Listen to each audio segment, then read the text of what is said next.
திராவிடம் என்ன அர்த்தம் சொல்லிட்டு இருக்கிறான். திராவிடனா தெலுங்கு சொல்றான். திராவிடனா தெலுங்கு அல்ல. ஆரியர்கள் பிராமணர்கள் வரும் பார்ப்பனர் வருவதற்கு முன்னாகவே இந்த நிலத்தில் இந்தியா முழுவதும் வாழ்ந்த மக்களினுடைய பெயர், பூர்வக்குடி மக்களினுடைய பெயர் தான் திராவிடன். வேற ஒண்ணும் கிடையாது. இனத்தின் பெயர். அதற்கு பிறகு மொழி வருகிறது. மொழியின் வழியாக நம் தமிழர்கள். ஆரியர்கள் வருவதற்கு முன்பாக இந்த மண்ணினுடைய நிலத்தினுடைய சொந்தக்காரன், இந்த மண்ணுக்கு சொந்தக்காரனாக ஆரியன் வருவதற்கு முன்பு, பிராமணன் என்கின்ற பார்ப்பனன் வருவதற்கு முன்பாக இந்த மண்ணிலே இந்தியா முழுவதும் வாழ்ந்தவன் திராவிடன்.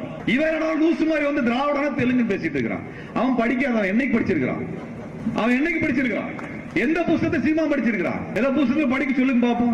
எந்த புத்தகம் 2 பக்கத்தை சொல்ல சொல்லுங்க பாப்போம். ஒரு அறிவும் கிடையாது. திராவிடர் என்கின்றதை பற்றி பெரியார் மட்டும் சொல்லல. பெரியார் பிறந்த காலத்தில், அவர் குழந்தையா இருந்த சமயத்திலேயே அந்த சொல் அரசியலுக்கு வந்துருச்சு. ஐயா அயோத்திதாச பண்டிதர் சொன்னார். திராவிட இயக்க மகாஜன சபையை நடத்தினார். திராவிட வார்த்தை அன்னைக்கு வந்துருச்சு. தந்தை பெரியார் திராவிடர் கழகம் என்று பெயர் வைப்பதற்கு 60 ஆண்டுகளுக்கு முன்பாகவே அயோத்திதாச பண்டிதர் அந்த பெயரை பயன்படுத்தி இருக்கிறார். அப்படின்னா இவன் சொல்றான திராவிடனா தெலுங்குன்னு முட்டா பசங்க. அப்படின்னா இவன் சொல்ற அர்த்தம் என்னன்னா, இந்தியாவில் பூர்வ குடி தெலுங்கர்கள் என்று சொல்லுகிறது நாம் தமிழர் கட்சி அல்ல. திராவிடர் என்றாலே இந்தியா முழுவதும் அனைவருக்கும் தெரியுமா தமிழர்கள் என்று. இதை நாம் சொல்லவில்லை, அண்ணல் அம்பேத்கர் சொல்லி இருக்கிறார். புரட்சியாளர் அம்பேத்கர் சொல்றாரு. அதை விட அவரை விட நீங்க எல்லாம் அறிவாளி. சீமானெல்லாம் பொறுக்கி பசங்க. ஒழுங்கா படிச்சுட்டு மக்கள்கிட்ட பேசு. படிக்கலாம் வாயை மூட்ட உட்கார். நீ எல்லாம் தலைவனா வந்து தகுதி இல்லாம இந்த மக்களுக்கு பொய்யான தகவலை, புரட்டுகளை, இந்த மக்களை பிரிக்கக்கூடிய விஷயங்களை சொல்லக்கூடிய நபர்களை எல்லாம் ஒருபொழுதும் அனுமதிக்க கூடாது. இவனெல்லாம் தலைவன் அனுமதிக்க கூடாது.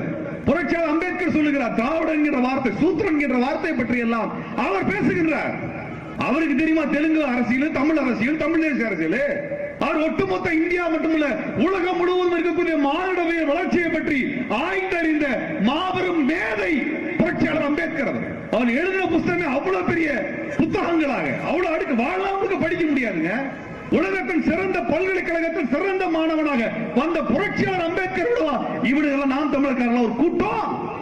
இந்த நிலத்தினுடைய பூர்வ குடியாக வாழ்ந்தவர்களுக்கு பெயர் தான் திராவிடர்கள்.